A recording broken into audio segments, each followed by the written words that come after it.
السلام علیکم ورحمۃ اللہ وبرکاتہ۔ حضرت سیدنا امام علی علیہ السلام ثواب اور اجر کے بارے میں فرماتے ہیں،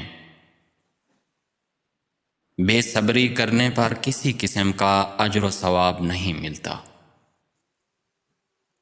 اللہ تعالیٰ کا ثواب اس کے تابع داروں کے لیے ہے اور اس کا عذاب اس کی نافرمانی کرنے والوں کے لیے ہے۔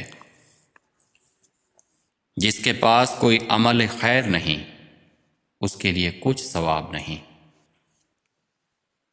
مجھے سونے والے کے حال پر افسردگی ہوتی ہے، کیونکہ جب تک وہ سو رہا ہے اس کا نامہ اعمال بند ہے اور اس کے ثواب میں بتدریج کمی واقع ہوتی جا رہی ہے۔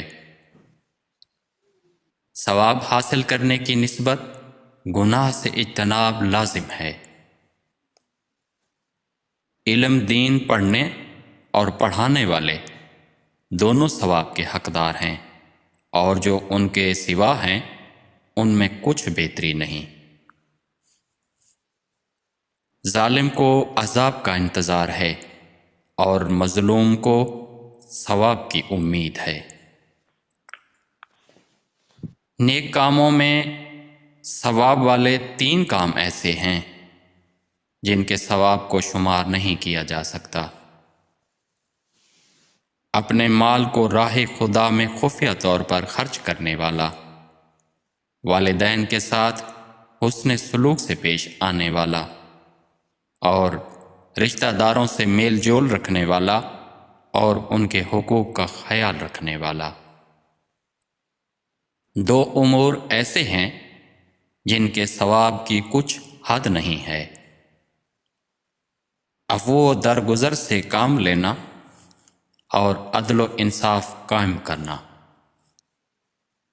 مصیبت کا ثواب نقصان پر صبر کرنے کے موافق ملتا ہے۔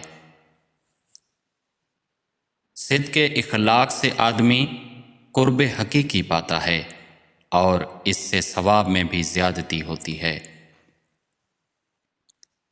جو شخص اپنے بستر پر مر جاتا ہے مگر وہ اللہ تعالیٰ اور اس کے حبیب حضرت محمد مصطفیٰ صلی اللہ علیہ وسلم اور ان کی آل کے حقوق کو پہچانتا ہے تو وہ شہادت کی موت مرتا ہے، اور اللہ تعالیٰ اسے پورا اجر عطا فرمائے گا اور اسے ان تمام نیک اعمال کا ثواب عطا فرمائے گا جن کو کرنے کا اس نے ارادہ کیا تھا، اور اس کے ارادے اس کی تلوار چلانے کے قائم مقام ہو جائیں گے، کیونکہ ہر شے کی حد ہوتی ہے جس سے نہیں بڑھتا۔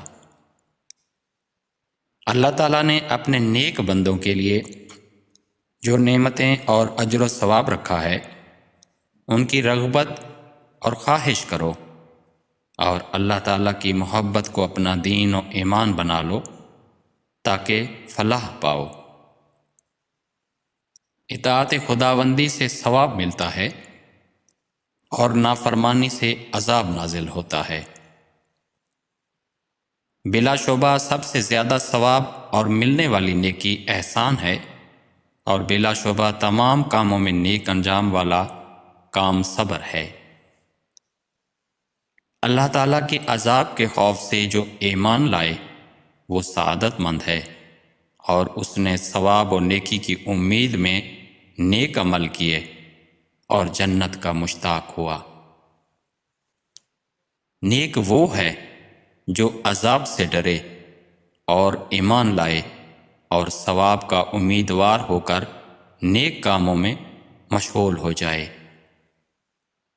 جو شخص تقوی کا لباس پہنتا ہے اس کا لباس کبھی پرانا نہیں ہوتا، اور جو شخص نیکی ثواب کی امید سے کرتا ہے وہ اپنی امیدوں میں ناکام نہیں ہوتا۔